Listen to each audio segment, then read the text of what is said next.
আওয়ামী লীগ যদি ফিরে আসে প্রথম যে লোকটা শাস্তি হবে সেই লোকটার নাম হচ্ছে জেনারেল ওয়াকার। কিন্তু তারপর আমি বলি যেটা তো উনি নেন নাই, উনি যেটা নেন নাই সেইটার প্রতি এখন উনি এরকম মানে এই স্নিফটা কেন করতেছে? জনাব হামিদের বিদেশ ত্যাগের ব্যাপারে যদি ডক্টর ইউনূস না জানা থাকেন, এক সেকেন্ডও উনার চেয়ারে থাকার কোন রকম কোনো উচিত না। এবং আমার বিশ্বাস ডক্টর ইউনূস ওই চেয়ারটাতে ছিলেন, আব্দুল হামিদকে তিনি যেতে দিয়েছেন, এখন তিনি অন্য কথা বলছেন ভাবে প্রকাশে। ঠিক আছে। আচ্ছা ডক্টর জাহেদ, গত কিছুদিন ধরে আমি খেয়াল করতেছি যে আপনার যে অভাবনীয় মানে অতুলনীয় জনপ্রিয়তা অনলাইনে বলি, সারা রাজনৈতিক বিশ্লেষক হিসাবে, সেইটার মধ্যে একটা বড় কারণ ছিল যে আপনি আসলে ভারসাম্যপূর্ণ কথা বলতে পছন্দ করেন, দুটো দিকই তুলে ধরেন বা অনেক সময় অনেকটা দিকই তুলে ধরেন।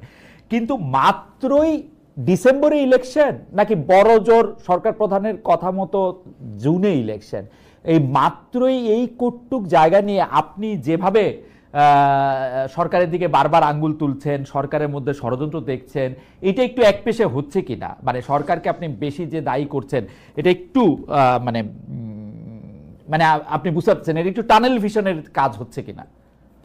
হ্যাঁ, ধন্যবাদ। আমাকে একদম স্পেসিফিকলি যেটা মনে হবে সেটাই জিজ্ঞেস করবেন, আমি জবাব দেবো। তার আগে যে একটু হঠাৎ মনে পড়লো, আপনি উপদেষ্টাদেরকে আনতে পারছেন না বলে একটু আফসোস করছেন, কিন্তু আপনি মঞ্জু ভাইকে পেয়েছেন। খেয়াল করেন, মঞ্জু ভাই কিন্তু এর মধ্যে বললো যে একজন উপদেষ্টা জানতে চেয়েছে হামিদ কিভাবে পালালো মঞ্জু ভাইয়ের কাছে। আমার মনে হয় মঞ্জু ভাইকে আপনি যদি ভালো মতো একদিন ডেকে সব কথা বলেন, আপনি অনেক কিছু জানতে পারবেন, জাতীয় জানতে। কিন্তু মঞ্জু ভাই তো আমার চেয়ে অনেক বেশি বুদ্ধিমান। মঞ্জু ভাইয়ের আইকিউ মনে আমার থেকে 15-20 বেশি হবে। মঞ্জু ভাইয়ের তো প্রশ্ন করে জবাব পাওয়া কঠিন। হাওয়েভার আমরা চেষ্টা আমি জবাব দিব। আচ্ছা আচ্ছা, এখন নির্বাচনের ব্যাপারে ইনফ্যাক্ট আমি একটু এভাবে যদি বলি, আমার চ্যানেলের নামটা হচ্ছে জাহেদ স্টেক। সো আই ডু অ্যানালাইজ, আমি সেটা তো করি, আমি আমার অপিনিয়নও জানাই, এবং অনেক ক্ষেত্রে আমি আমার অপিনিয়ন, ধরুন শেখ হাসিনার সময় আমি আমার অপিনিয়ন জানিয়েছি বহু ক্ষেত্রেই, এখনো অনেক ক্ষেত্রে আমি আমার অপিনিয়ন জানাই। এখন নির্বাচনের প্রশ্নে আমি সরকারের যে ধরনের আচরণ দেখছি, আমি মনে করি সরকারের মধ্যে নির্বাচন ইভেন জুনে হবে এই ব্যাপারে আমি আসলে আস্থাশীল হতে পারি না। আমি আপনাকে একটা ছোট উদাহরণ দিই। আমরা অনেকে হয়তো খেয়াল করিনি, জাপানের প্রধান উপদেষ্টা যেভাবে বক্তব্য দিয়েছেন, বা মঞ্জু ভাই তাদের মিটিং এর যে কথা বললেন, খেয়াল করুন খালেদ ভাই, আপনি দীর্ঘ সময় তার সাথে আলোচনা করেছেন যে উনি মনে করছেন ডিসেম্বরের মধ্যে উনি আর পারছেন না আইন শৃঙ্খলা নিয়ে। আচ্ছা, এটা কি রেজোনেট করছে না জনাব নাহিদ ইসলামের সাথে? আপনি খেয়াল করবেন রয়টার্স এর সাথে এবং এরপর এএফপির সাথে ইন্টারভিউতে নাহিদ ইসলাম এক্স্যাক্টলি এই কথাটা বলেছিলেন যে এই বছরের মধ্যে নির্বাচন হবে না বলে তিনি মনে করেন, কারণ আইন শৃঙ্খলার অবস্থা ভালো না। আমি ইদানিং রাগঢাক ছাড়াই বলছি এনসিপি আসলে ডক্টর ইউনূসের দল। কেন? আপনি যদি চান আমি সেটা ব্যাখ্যা করতে প্রস্তুত আছি। তো জনাব নাহিদ ইসলাম ওটা বলছেন, উনিও বলছেন। আচ্ছা, নাম্বার 2 যেটা আপনি জিজ্ঞেস করছেন, এবং আমি আপনার সাথে একমত, 9 মাস পার হয়ে গেছে, উনি কন্ট্রোল আনতে পারেন না, এবং অনেক ক্ষেত্রে আমরা কন্ট্রোল আরো কমছে বলে মনে হয়। ডিসেম্বরে উনি পারবেন না মনে করছেন, 6 মাসের পর মানে ডিসেম্বরের পর ওনার হাতে কি কোনো একটা ম্যাজিক আসবে বাই হুইচ উনি সবকিছুর উপর নিয়ন্ত্রণ নিয়ে আসতে পারবেন? আরেকটা প্রশ্ন, উনি ডিসেম্বরের মধ্যে যদি হবে না বুঝতে পারেন নিরাপত্তা জনিত কারণে, এখন উনি ডিসেম্বর থেকে জুনের এই আলাপ কেন করছেন? উনি স্পষ্ট করে বলে দিক যে ডিসেম্বর পর্যন্ত হবে না, তো আমি এবার জুনের দিকেই তাকিয়ে আছি। রহমান, আপনি তো এত চমৎকার বলেন, আমি শুনতে থাকি, সেজন্য আপনি আমাকে একটু প্রশ্ন করার সুযোগ দিয়েন। আপনি বলেন যে এখন একটু থামলাম, কারণ হচ্ছে আমি ভুলে যাব যদি আপনি আমাকে প্রশ্ন করতে দেন। সেইটি হচ্ছে যে আপনি যেটি বলছেন যে উনি বলতেছেন, এটা আসলে খোলাখুলি মানে নাহিদ সাহেবের কথা আর উনার কথা একমত হয়ে যাওয়া মানেই যে ওনারা দুজন একদল করা, এইটা ঠিক অতি সরলীকরণ আমি মনে করি। 2 নাম্বার হচ্ছে যে আপনি যদি দেখেন যে ডিসেম্বরের মধ্যে সবকিছু, ডিসেম্বর পার হইলেই কি অন্য কিছু ঠিক হইতে থাকবে কিনা জুনে, এইটা তো উনার একটা প্লি সব দলের প্রতি যে আপনারা এখন আমার উপর আস্থা আনেন, আপনারা আমার সাথে বসেন, বৈশা একটা ডেট ডুটের কথা আমরা একটা চিন্তা করব। কিন্তু আপনারা যখন আমাকে ডিসেম্বর থেকে জুনের মধ্যে ডিসেম্বরটাতেই চাপ দিতে থাকেন, তখন তার এটা কোথাও আগায় না।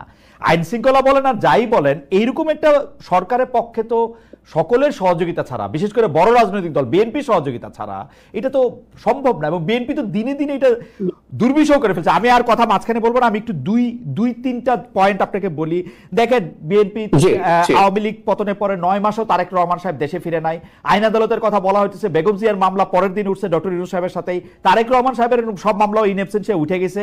এই নিজেদের শক্তি দিয়ে ঢাকা দক্ষিণ অচল করে রাখা একদিনের মেয়রশিপের জন্য বাংলাদেশে যা শুরু করছে জনাব ইশরাক, সেগুলি আসলে কিভাবে ইউনূস সাহেব একটা ইলেকশনকালীন সরকার কিভাবে হবে বিএনপি যদি এগুলি করতে থাকে? জি ডক্টর জাহেদ, আপনি একটু বলেন। নিশ্চয়ই আমার কাছে যথেষ্ট আমি মনে করি যে তথ্য এবং প্রমাণ আছে ভাই, আমি প্রমাণ করতে পারবো যে ডক্টর ইউনূস অন্তত বিএনপির সাথে কোনো রিকনসিলিয়েশন চাইছেন না। প্রবলেম কিন্তু ওই জায়গায়। খালেদ ভাই, আমি রাগঢাক ছাড়া একটা কথা কয়েকদিন থেকে বলছি, বাংলাদেশে এই মুহূর্তে তিনটা শক্তি, বিএনপি, সরকার এবং সেনাবাহিনী। সেনাবাহিনীকে আমি বলছি এটা বিতর্কিত হতে পারে এই কারণে যে সেনাবাহিনী তো আলাদা কোনো এন্টিটি না টেকনিক্যালি, যেটা তো সরকারের পার্ট, কিন্তু আমি বলছি আজকে অত সময় নেই, সেনাবাহিনীকেও পোস্ট 5 অগস্ট আমরা একটু আলাদা করে দেখবো। এই তিনটা শক্তির মধ্যে রিকনসিলিয়েশন লাগবে। এখন সমস্যা যেটা হচ্ছে, ধরুন বিএনপির যে মুভমেন্ট হলো সেটা প্রেস সচিবের ভাষ্য মতে, কারণ তিনি আমাদেরকে জানাতেন আগে 137টা আমরা এরকম রোড ব্লকেড হয়েছে, 147টা হয়েছে, তো বিএনপি তো মাত্র তারপর গেল। এবং জনাব ইশরাকের সমর্থকরা, আমি এটাকে just political point of view থেকে দেখছি, সমর্থন বা অসমর্থন করার বিষয়টা, বাংলাদেশের 5-10 জন মিলে রাস্তা ব্লক করার ঘটনা আমরা 5 তারিখের পর থেকে তো 150 দেখে ফেলেছি সরকারের পরিসংখ্যান অনুযায়ী। হঠাৎ করে এটায় তার এত খারাপ লেগে উঠলো কেন? এবং বিএনপি, খেয়াল করুন, আমি এনসিপি যে তার দল তার প্রমাণ হিসাবে বলছি, বিএনপি নিজে এই ক্রাইসিসের মোমেন্টে প্রধান উপদেষ্টার সাথে দেখা করতে চেয়েছিল ফর 4 days, দেখা করেননি।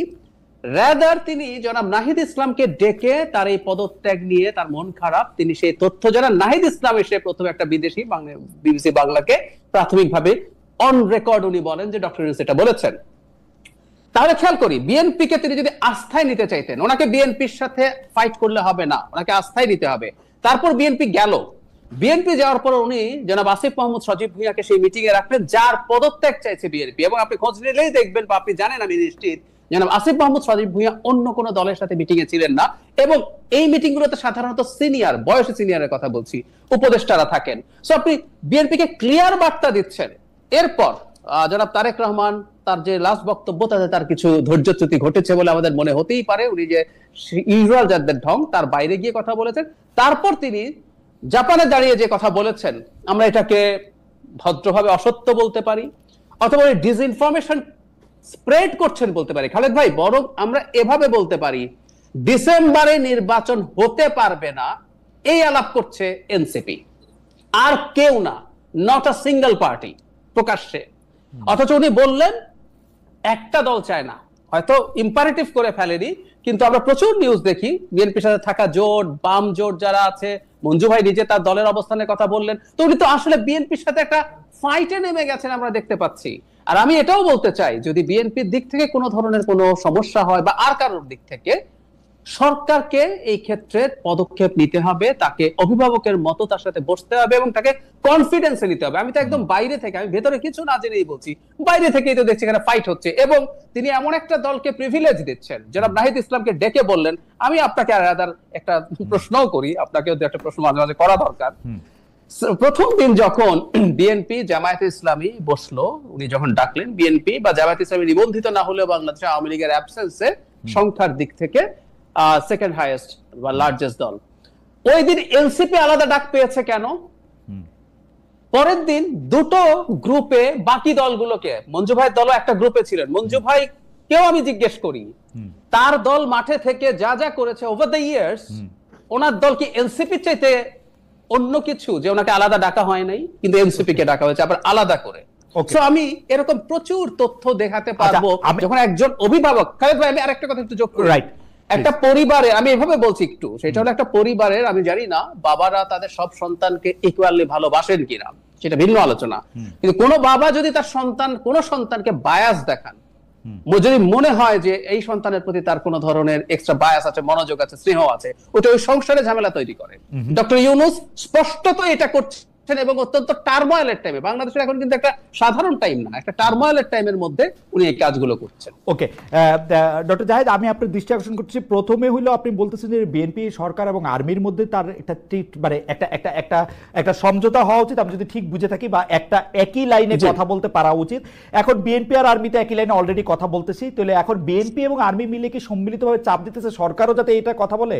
বিএনপি কি আর্মিকে সামনে রেখে বা আর্মির ভয় দেখায় সরকারকে বা ডক্টর ইউনূসকে তাদের কথা শোনাতে যেতেছে। আমি 2 নম্বর কথা বলি, আপনি নাহিদ ইসলামকে ডাইকা কিন্তু ডক্টর মোহাম্মদ ইউনূস পদত্যাগের কথা বলেন নাই। ডক্টর মোহাম্মদ ইউনূস, নাহিদ ইসলামরা যেহেতু ডক্টর মোহাম্মদ ইউনূসের সাথে একই সাথে কাজ করেছেন, ডক্টর মোহাম্মদ ইউনূস মনে করেন নাহিদ ইসলামরা তাকে নিযুক্ত করেছেন। নাহিদ ইসলামদের প্রতি তিনি বিরক্তিটা দেখাইছেন একদম সরাসরি, যে নাহিদ তোমরা এরকম করলে আমি কিন্তু আর এখানে থাকবো না, যেটা এসে নাহিদ ওইভাবেই বলছেন। ব্যাপারটা কিন্তু ডক্টর ইউনূসের জানানো না। 3 নম্বর হচ্ছে যে আপনি আসিফ মোহাম্মদ সজীব ভুঁইয়াকে বিএনপি কেন রাখলো সেটার মধ্যে বলছেন, এটাকে আমি দেখি হচ্ছে আসিফ মোহাম্মদ সজীব ভুঁইয়ার জন্য হচ্ছে একটা লার্নিং সেশন, যে বিএনপির সাথে উনি কিভাবে ডিল করেন, তখন এটা আসিফ মোহাম্মদ সজীব ভুঁইয়ারই রাখার কথা। আপনি খেয়াল করে দেখবেন একটা মহল কিন্তু ডক্টর মোহাম্মদ ইউনূসের উপর চাপ সৃষ্টি করতেছে আসিফ নজরুল, মোস্তফা সরোয়ার ফারুকী এবং আরেকজন উপদেষ্টাকে বাদ দেওয়ার, আবার বিএনপি চাপ দিতেছে এই 3টা উপদেষ্টাকে বাদ দেওয়ার। উনার তো মাঝখানে একটা জায়গা নিতেই হইব, তাই না? আর এনসিপি কিন্তু ডিসেম্বরে ইলেকশন চায় না, এই কথা একবারও বলে নাই। এনসিপি বলছে হচ্ছে তারা সংস্কারটা চায়, তারা বিচারটাকে একটা দেখবান দেখতে চায়, এবং সরকারের এখানে একদমই ব্যর্থতা যে সরকার এগুলি কখনো করতে পারলো না। আর হচ্ছে এনসিপি দলকে কেন আলাদা করে ডাকা হয়েছে ডক্টর জাহেদ, এটা আপনিও জানেন, আমিও জানি, সম্ভবত মঞ্জু ভাইও জানে। এই সময়ের মধ্যে হয়তো ওদের মাঠের শক্তি নাই, হয়তো ওরা ভোটের আসনে অনেক কম পাবে, কিন্তু জুলাই আগস্টের বাস্তবতায় হাসনাত, সার্জিস, নাহিদ এদেরকে তো আলাদা করে, আসিফ মোহাম্মদ সজীব ভুঁইয়া, মাহফুজ, এদের তো আলাদা করে ডাকাটার একটা, এটাকে বলে না গতিজড়তা, আপনি তো সায়েন্স আমার থেকে বেশি বলেন, এটা তো একটা গতিজড়তারও ব্যাপার আছে। এই হচ্ছে আমার টেক। আপনি যদি আরেকটু কন্টিনিউ করেন যে আপনি কেন এরকম মনে করতেছেন, এবং আর্মির এই যে রাজনীতিতে ঢুকে যাওয়া, এই যে ইলেকশন ডিসেম্বরে হইতেই হবে, তারেক রহমানের ভাষায় কথা বলা, ইজ ইট ফেয়ার?